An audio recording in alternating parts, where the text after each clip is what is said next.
अच्छा, आपकी इतने सालों की एक स्ट्रगलिंग जो लाइफ गुजरी है, जिसमें आपने बहुत सारा काम किया, जैसे आप सिक्योरिटी गार्ड भी थे, उससे पहले ऑफिस बॉय, और देन हाँ, फिर आपके थिएटर में आना और फिर मीडिया को ज्वाइन करना एक लंबा सफ़र है। हाँ। इसमें किस तरह से आपने अपने आप को मेंटेन किया? एक कुछ ऐसा लम्हा भी आया होगा जिसमें आप ना उम्मीद हुए हों? जैन बाबू ने 2 दफा अपने आप को खत्म करने की कोशिश की है और दोनों दफा अल्लाह पाक ने मुझे जिंदगी बख्शी। एक नाम नहीं मैं लूंगा, नशे वाली गोलियां हैं। दोनों दफा मतलब नींद की गोलियां कह सकते हैं। दोनों दफा मैंने नींद की गोलियों के पत्ते खाए, लेकिन फिर बच जाता हूँ, पता नहीं क्या है।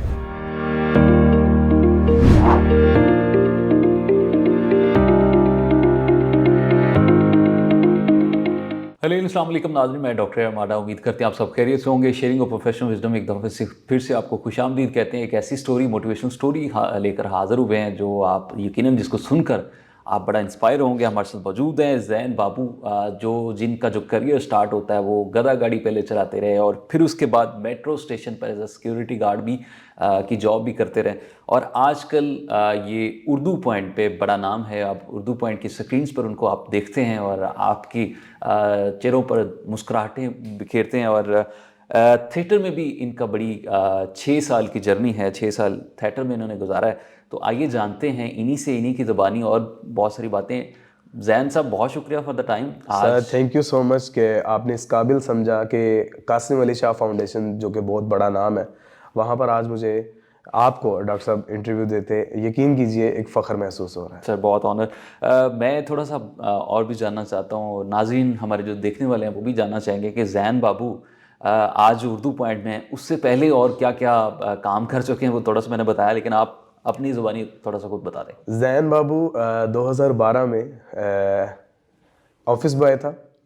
ऑफिस बॉय के बाद मतलब स्टडी जो है वो मैंने 8वीं क्लास तक पढ़ लिया हुआ था। उसके बाद फिर बस पंगे लेने का शौक था कि यार टीवी पे आना है, मशहूर होना है, मशहूर होके लोगों के सामने आना है, लोगों के सामने आके कुछ करके दिखाना है। तालीम तो थी नहीं, तो भाई कैसे कुछ करके दिखा सकते थे तुम। फिर मैंने एज आ ऑफिस बॉय ज्वाइन किया। एक मीडिया चैनल था, उसके एंकर हैं बिलाल खान, तो उनके साथ मैंने एज आ ऑफिस बॉय ज्वाइन किया। करते करते करते करते फिर उसके बाद मैंने मेट्रो बस में चला गया। मेट्रो बस के बाद फिर मैं गधा गाड़ी चलाना शुरू हो गया। गधा गाड़ी चलाते चलाते फिर गधा गाड़ी चलाते चलाते ही थिएटर में चला गया।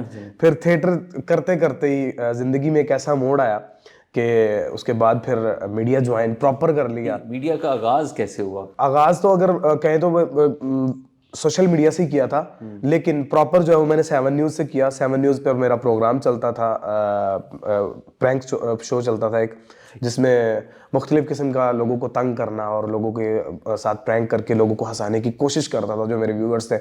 तो उसके बाद फिर उर्दू पॉइंट पर अचानक से कुछ नहीं पता कि क्या हुआ क्या नहीं, एक अचानक से शाहिद नज़ीर चौधरी साहब मेरे टीचर हैं, उनको मैसेज किया कि मैं एक नया करके दिखाने के लिए, आपको बड़ा कुछ करके दिखाने के लिए उर्दू पॉइंट ज्वाइन करना चाहता हूँ। उन्होंने कहा अच्छा बड़ी एनर्जी है तुम्हारे अंदर, कल आ जाओ।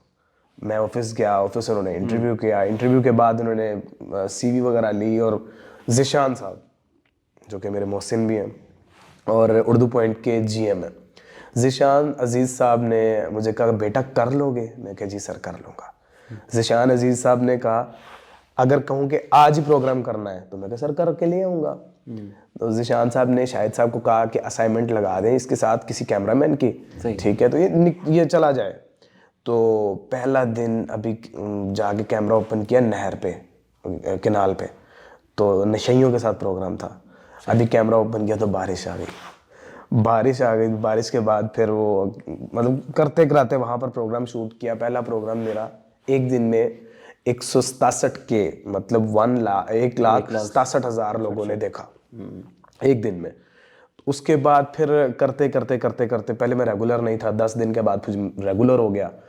फिर प्रॉपर सैलरी तय हो गई। सैलरी तय होने के बाद फिर चलते चलते 514 वीडियोस आपके प्लेटफॉर्म से बता रहा हूँ कि अब तक मेरी उर्दू पॉइंट से 514 वीडियोज़ हो चुकी हैं।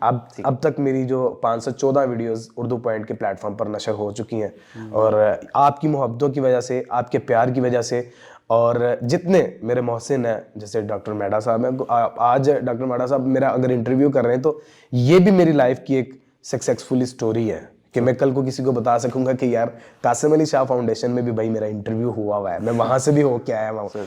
तो ये सब आप सबकी मोहब्बतों की वजह से ही। अच्छा, थिएटर में आना और फिर आगे मीडिया को भी ज्वाइन करना थोड़ा मुश्किल होता है, फैमिली ने किस हद तक आपको सपोर्ट किया? भाई जी वो थोड़ा सा ना टिपिकल स्टाइल था, और वो कहते हैं ना कि निकल जा, कि घर से निकल जा। दफा हो जा, दोबारा तू अगर इधर मुड़ के देखा ना तेरी लाश कर देंगे, मार के रख देंगे, सही। हमारा खानदान में नाम गंदा कर रहा तू।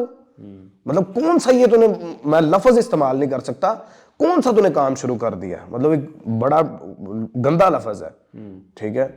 अगर उस पर बीप लगा दी जाए तो कंजर, तू मतलब क्या कंजरों वाले काम शुरू कर दिए तूने, ये कर दिया वो कर दिया। इवन वालिद साहब ने, वालदा ने थोड़ा सा सपोर्ट किया था, ठीक है।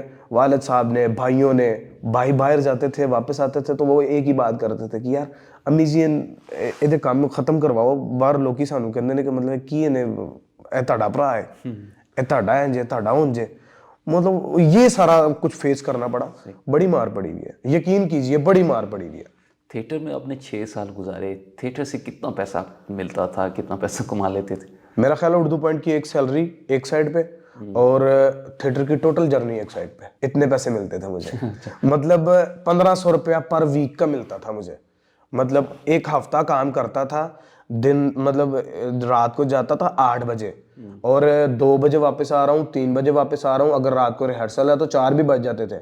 4-5 बजे वापस आ रहा हूँ तो मिलता क्या था हफ्ते के बाद 1500 रुपया, गालियाँ, धक्के ठुड्डे, सबके पाँव दबाए, सबकी टांगे दबाई, इवन कपड़े धोए, ठीक है, अंडरवेयर तक धोए उन लोगों के, वल्ला कुछ हासिल नहीं हुआ। अभी तक किन किन आपने बड़े थिएटर की पर्सनैलिटीज़ के साथ काम किया? किन किन के साथ काम किया है?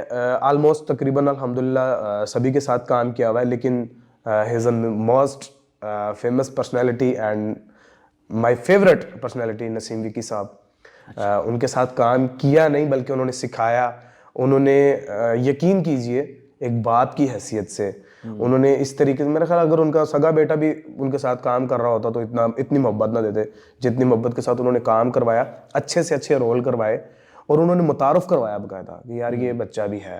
सही। उर्दू पॉइंट में तकरीबन आपको 3 साल हो गए हैं, क्या उर्दू पॉइंट आपको कितनी सैलरी देता है, थोड़ा सा ये भी बताएं। उर्दू पॉइंट कितनी सैलरी देता है? कहते हैं लड़कियों से उनकी उम्र और लड़कों से उनकी तनख्वाह नहीं पूछनी चाहिए।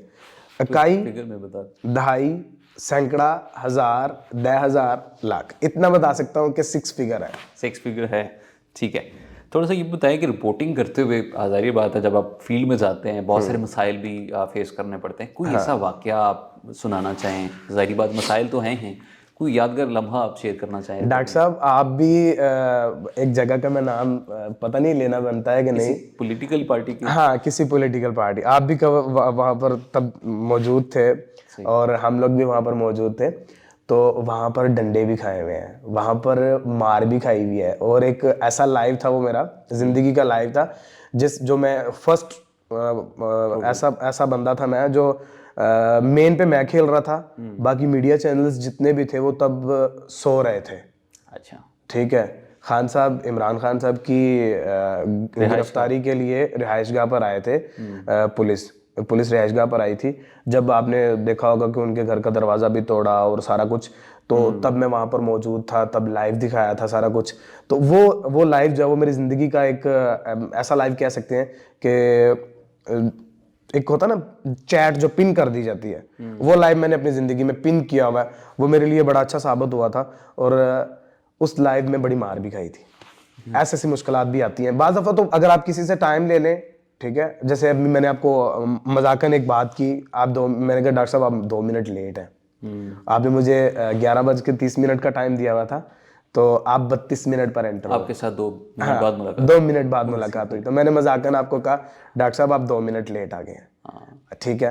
तो ऐसा भी होता है कि गेस्ट को हमने टाइम भी दे दिया है, लोकेशन भी फॉरवर्ड कर दिया है, उसको सुबह उठा भी रहे हैं, भाई 2 बजे आपका इंटरव्यू करना, हाँ हाँ मुझे पता है, याद है, ठीक है। 4 बजे उसके घर जा रहे हैं, तो मतलब 2 बजे वो नहीं पहुंचा तो हम उसकी तरफ जा रहे हैं, तो वो फिर भी बंदा कह रहा है भाई मेरी तबीयत खराब है, मैं कल आऊँगा, परसों आऊँगा। मतलब ये चीज़ें भी फेस करनी पड़ती है। एक अच्छा एंकर होने क्या खूबियां हैं आप? एक अच्छे एंकर के अंदर मेरा ख्याल है जो सबसे बड़ी चीज है वो इंसानियत होनी चाहिए।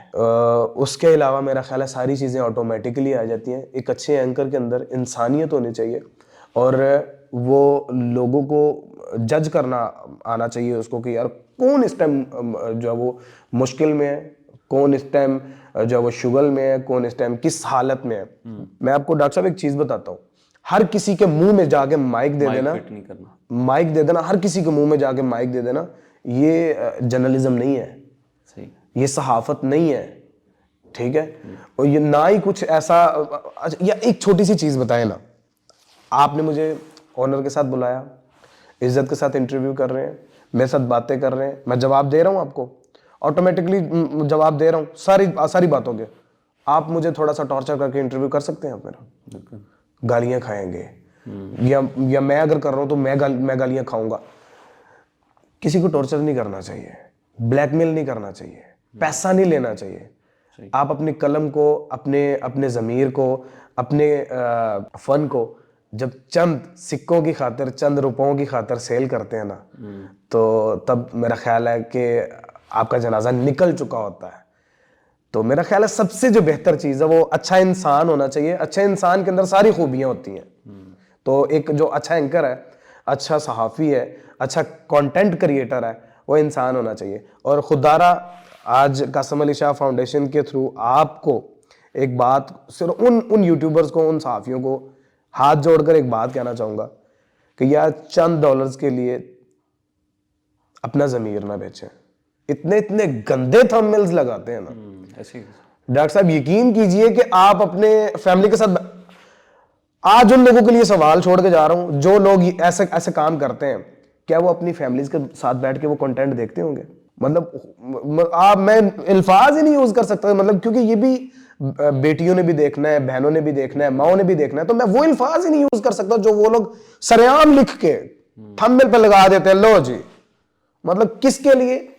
सिर्फ चंद डॉलर्स के लिए कि यार पैसे आएंगे ना, उसके लिए और फेम और तो यार अल्लाह के बंदो, तुमको यही नहीं पता कि मतलब तुम लोगों ने आखिरत में जाके भी जवाब देना है। मतलब तुम लोगों ने क्या यार, टाइटल ऐसा होगा, डिस्क्रिप्शन ऐसी होगी, थंबनेल ऐसा होगा कि अगला अट्रैक्टिव होके ना एक दफा ओपन कर लेगा। और यार ओपन करने का क्या फायदा जब 1 मिनट की वीडियो नहीं आपकी किसी ने देखनी।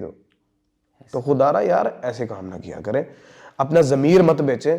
कंटेंट बहुत है, फनी ले आए, एंटरटेनमेंट कर लें, नहीं कर सकते ये भी तो देखें ना, कंटेंट ही है, ये भी कंटेंट कर रहे हैं। बैठा के इंटरव्यू करें, लोगों की सक्सेस स्टोरी पूछे, लोगों के 100 मसाइल है वो पूछ लें, बिल्कुल बड़ा कुछ निकल आएगा। अच्छा, आपकी इतने सालों की एक स्ट्रगलिंग जो लाइफ गुजरी है जिसमें आपने बहुत सारा काम किया, जैसे आप सिक्योरिटी गार्ड भी थे, उससे पहले ऑफिस बॉय, और then फिर आपके थिएटर में आना और फिर मीडिया को ज्वाइन करना, एक लंबा सफ़र है। इसमें किस तरह से आपने अपने आप को मेंटेन किया? एक कुछ ऐसा लम्हा भी आया होगा जिसमें आप नाउम्मीद हुए हों, इस तरह का कोई आपको कोई वाकया शेयर करना चाहें? जैन बाबू ने 2 दफा अपने आप को खत्म करने की कोशिश की हुई है, सही। और दोनों दफा अल्लाह पाक ने मुझे जिंदगी बख्शी है। एक नाम नहीं मैं लूंगा, एक नशे वाली गोलियां हैं, दोनों दफा, मतलब नींद की गोलियां कह सकते हैं, दोनों दफा मैंने नींद की गोलियों के पत्ते खाए थे, लेकिन फिर बच जाता हूँ, पता नहीं क्या है। लेकिन उसकी भी एक बहुत बड़ी वजह ये है कि जब आप काम कर रहे होते हैं ना, आपके सीनियर्स जब आपके काम को अप्रिशिएट नहीं ना करते, आप अच्छा भी कर रहे होते हैं तो अप्रिशिएट नहीं करते, वल्ला आप डेड हो रहे होते हैं। एक बंदा सोच में पड़ जाता है कि यार मतलब क्या। मैं डॉक्टर साहब यकीन करें, मैं आपको वो बात बताने लगा हूं कि मैंने फर्स्ट टाइम जब सुसाइड की तो मैंने अपने रिश्तेदारों से तंग आके की, अपने इर्द गिर्द के लोगों से तंग आके की, कि मतलब वो ऐसी बातें करते थे कि फट जाता था, दिमाग फट जाता था, मैं डिप्रेशन का मरीज हो गया हुआ था। लेकिन आज जैन बाबू को देखते हैं और आज क्या फील करते हैं? आज अल्हम्दुलिल्लाह मेरी फैमिली को मेरे नाम से जाना जाता है, मेरे एरिया में, मेरे रिश्तेदारों में, मेरे दूसरे अजीज़ वक़ारब में, आज मेरे नाम से मेरी फैमिली को जाना जाता है। मैं नहीं कहता कि मेरे नाम से जाना जाता है, ये सब मेरे माँ बाप की दुआएं हैं और ये उनकी मेहनत है कि उन्होंने मुझे जिस तरीके से भी, वो कहते हैं ना, वट्टा ठोकरा खा खा के ना गोल हो जाता। सही। ठीक है, मैंने ज़माने की बड़ी ठोकरें खाई हुई हैं, ज़माने से बड़ा कुछ जो है ना वो सीखा भी है। और मेरे साथ ना, आपको एक बात बताता हूँ, थिएटर में 6 बजे रिहर्सल पे बुला लिया करते थे, सेंसर रिहर्सल होती है, और पैसे नहीं होते थे। मैं था, वकार था, आसिफ एक लड़का, और जावेद कोडू साहब बहुत बड़ा नाम है, उनका बेटा सलमान कोडू। हम लोग बहरिया टाउन के मलिक रियाज जो हैं, उनके दस्तरखान से खाना खाया करते थे। ज़िंदगी में ऐसे ऐसे यार, मैं कई दफ़ा, डॉक्टर साहब, तमासील थिएटर है मजंग में, वहाँ से कई दफ़ा शादरे पैदल गया हूँ, पैदल सफ़र की? पैदल सफ़र किया है। आते दफ़ा लिफ्टें लेके आ गया हूँ, जाती दफ़ा रात के 2 बजे होते थे, 3 बजे होते थे, को बैठाता ही नहीं था, तो पैदल सफ़र करता था। लेकिन आज अल्हम्दुलिल्लाह, अल्लाह का बड़ा शुक्र है कि उसने सब कुछ दिया हुआ। ठीक है। उर्दू पॉइंट में अभी आपको 2-3 साल हो गए, तो उर्दू पॉइंट में कैसा सफ़र जा रहा है, किस तरह की टीम है और किस तरह से सपोर्ट करते हैं आप? उर्दू पॉइंट की टोटल टीम सपोर्टिव है। कोई एक शख्स ऐसा नहीं है जिसके बारे में मैं बुरा कह सकूं, या कोई एक ऐसा शख्स नहीं है जिसके बारे में मैं कह सकूं कि यार ये नहीं होना चाहिए वहाँ पे, ये शख्स मुझे बहुत तंग करता है। कोई भी ऐसा बंदा नहीं है। अगर कंटेंट समझ नहीं आता तो शाहिद नज़ीर चौधरी साहब कंटेंट के अब्बू कहलाते हैं, हकीकत है। ठीक है, कंटेंट अगर समझ नहीं आ रहा तो 1 लाइन दे देनी है उनको, उन्होंने पूरा कंटेंट बना के दे देना है, इसको ऐसे करो, इसका ये सवाल करो, इसका ये करो, ये करो, ये करो, ये करो। ठीक है, उसके बाद अगर मजीद कोई मुश्किल आ रही है तो ज़िशान अजीज़ साहब जो है वो तो फिर उनसे भी आगे हैं। ठीक है, माशाल्लाह यार, इल्म का ज़ख़ीरा है उन दोनों के पास, ज़िशान अजीज़ साहब के पास भी और शाहिद नज़ीर चौधरी साहब के पास भी। वैसे भी बहुत ज़्यादा सपोर्टिव है, बहुत ज़्यादा सपोर्टिव है। किसी भी मामले में जाके उनसे सिर्फ डिस्कस कर लिया ना कि सर ये मसला है, तो हल हो जाता है।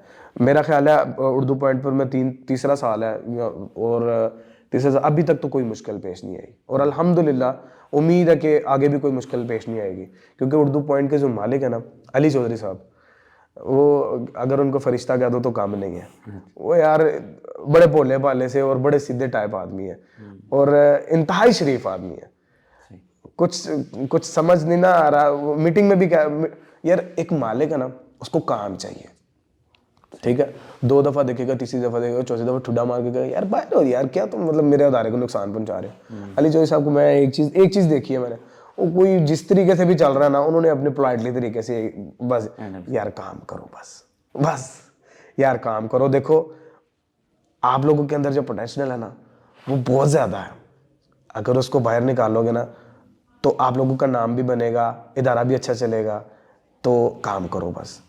वो शरीफ आदमी है। अपने चाहने, देखने और सुनने वालों को ज़ैन बाबू का क्या मैसेज है? मैसेज यही है कि अपने बड़ों की इज्जत करें, अपने छोटों के साथ शफकत के साथ पेश आएँ, और दिन रात मेहनत करें, क्योंकि ख्वाब गरीब का बच्चा भी देखता है और अमीर का बच्चा भी देखता है। ख्वाब की ताबीर उसी को मिलती है जो अपनी नींद को बेदार कर लेता है। जो अपनी नींद को बेदार नहीं करता, वो ख्वाब की ताबीर कभी भी हासिल नहीं कर सकता। अगर आप ये कहते रहो कि यार मैं बहुत बड़ा आदमी बनूंगा, और उठो आप 12 बजे, तो कभी भी नहीं बन सकते। अगर आप ये कहते रहो कि यार जिंदगी में मैंने बहुत बड़ा बिजनेसमैन बनना है, और आप जुआ खेलते रहो, तो कभी भी नहीं कर सकते। गलत कामों से बचें, गलत गैदरिंग से बचें, बुरे लोगों की सोहबत से बचें, क्योंकि बुरे लोगों की जो सोहबत होती है वो आपको और आपके बच्चों को खोखला करके रख देती है अंदर से। इन तमाम चीज़ों से बचें और अपनी मेहनत के ऊपर डट के फोकस करें, और जिंदगी में किसी का बाप भी नहीं आपको किसी कामयाबी से रोक सकेगा, क्योंकि जब आपका फोकस कामयाबी की तरफ होगा ना, तो फिर कामयाबी आपके कदम खुद चूमेगी आके। आज कासिम अली शाह फाउंडेशन में आके एक चीज़ मैं वाज़ेह करना चाहूँगा कि मेरे यहाँ से कासिम अली शाह फाउंडेशन से कुछ दोस्त पैसे दे के लेक्चर लेकर गए हैं, यहीं पर इन्हीं चेयर्स पर बैठ के पैसे दे के लेक्चर लेकर गए, मतलब फीस की शक्ल में पैसे दे के लेक्चर लेकर गए हैं। अगर मेरी कामयाबी, मेरी सक्सेस, या मेरे अंदर कुछ नजर आया, तो कासिम अली शाह फाउंडेशन ने आज मुझे इनवाइट किया हुआ। अगर आप भी कामयाब होना चाहते हैं तो भाईजान डट जाएं, क्योंकि कुछ तो लोग कहेंगे, लोगों का काम है कहना। कोई कुछ भी कहे, दिमाग नीचे, वो घोड़ा जो होता है ना, वो अपनी डगर पर दौड़ता है, टक टक टक टक टक टक टक टक, क्योंकि उसने रेस को पार करना होता है। उसके वो कान पट्टियां लगाई होती हैं ऐसे करके। वो कान पट्टियां क्यों लगाई होती हैं? सिर्फ इसलिए लगाई होती है कि इसका फोकस जो है ना स्ट्रेट रखे अपना और सीधा दौड़े। अपना फोकस अपने टारगेट की तरफ रखें, लोगों की बातों की तरफ ना रखें बस। बहुत शुक्रिया जी। हमारे साथ मौजूद थे ज़ैन बाबू, जो कि उर्दू पॉइंट का एक बहुत बड़ा चेहरा है। उर्दू पॉइंट पर लोगों को हंसाते हैं, मुस्कुराते हैं और खुशियाँ बखेरते हैं। और पाकिस्तान में सहाफ़त के हवाले से अगर कहा जाए कि फील्ड में बहुत एक्टिव हैं और बहुत बड़ा आगे बढ़ चढ़ कर काम कर रहे हैं। तो बता रहे थे कि किस तरह से उनकी सक्सेस जर्नी स्टार्ट हुई, किस तरह से उन्होंने थिएटर में काम किया और फिर मीडिया की जर्नी किस तरह से रही, और उनके अपने लोगों ने किस तरह से उनको सपोर्ट किया, वो भी उन्होंने अपनी स्टोरी बताई। और आज पाकिस्तान के एक बहुत बड़ा जो इदारा उर्दू पॉइंट है वहाँ पर एंकर काम कर रहे हैं और बता रहे थे कि किस तरह से उनकी सक्सेस जर्नी आज हमारे साथ मौजूद थे। तो आज का शो उम्मीद करते हैं आपके लिए बहुत मुफीद साबित होगा। अपने मेज़बान डॉक्टर अहमद को इजाज़त दीजिए। अल्लाह ने